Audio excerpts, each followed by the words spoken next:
प्राथमिक स्कूलों में बीएड डिग्रीधारी को सुप्रीम कोर्ट द्वारा अपात्र किए जाने के फैसले के बाद शासन ने बस्तर और सरगुजा के 2,897 सहायक शिक्षकों की नौकरी से निकालने की प्रक्रिया शुरू कर दी है।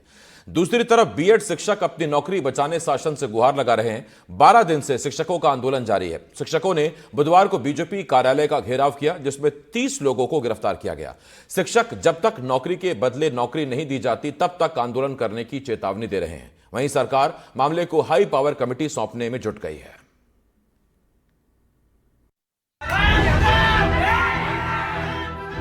बीजेपी हो या कांग्रेस, दोनों ही पार्टी युवाओं को रोजगार की वकालत करती हैं, सरकारी नौकरी के अवसर पैदा करने का वादा करती हैं। लेकिन छत्तीसगढ़ में 2,897 शिक्षकों को नौकरी से हटाने की प्रक्रिया शुरू हो चुकी है। बीएड शिक्षकों की भर्ती हुई थी और उसके बाद से सरकार ने अब सुप्रीम कोर्ट का जो फैसला आया उसके बाद से उनको टर्मिनेशन के ऑर्डर देना शुरू कर दिया है।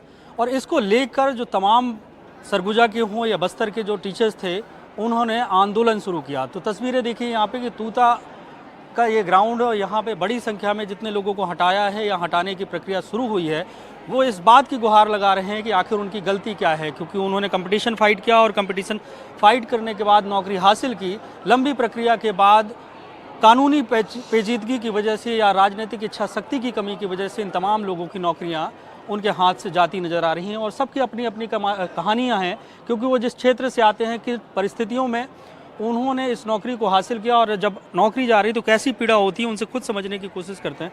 कहाँ से हैं मैम, क्या नाम है आपका? सर मैं भिलाई से हूँ।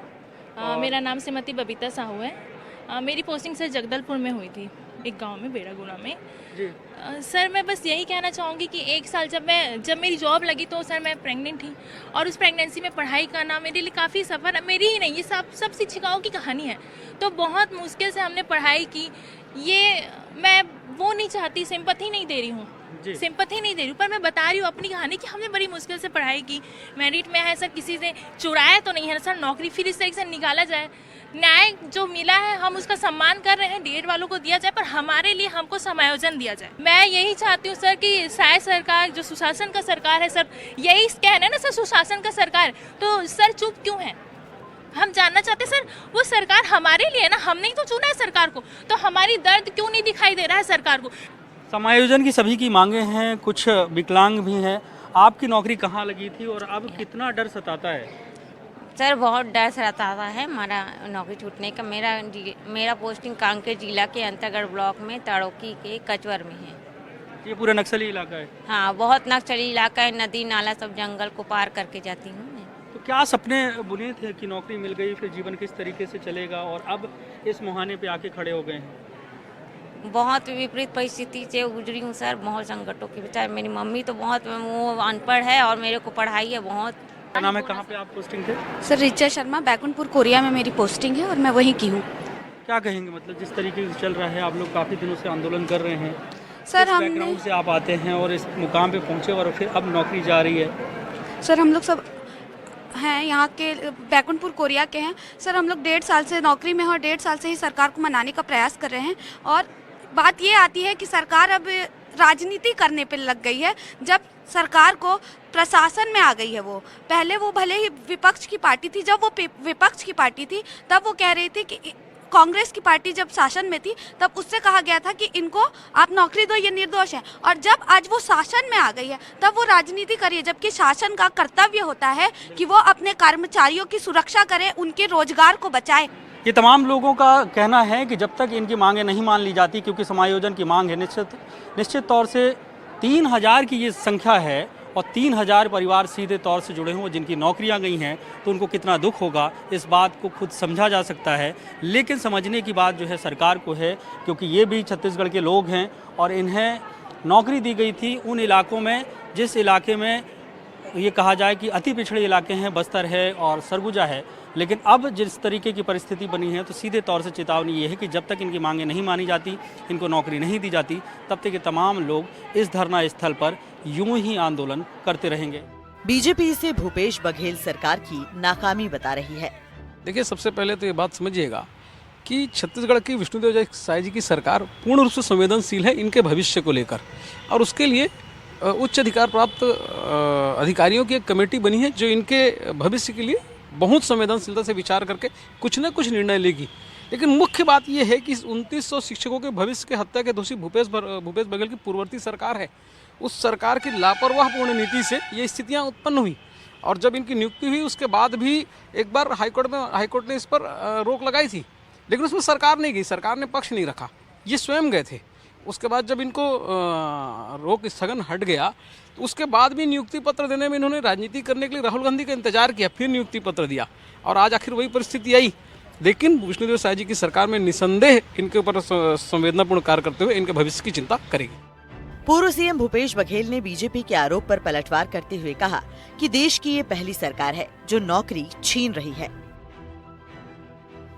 शिक्षकों के पद अभी भी रिक्त पड़े हुए हैं।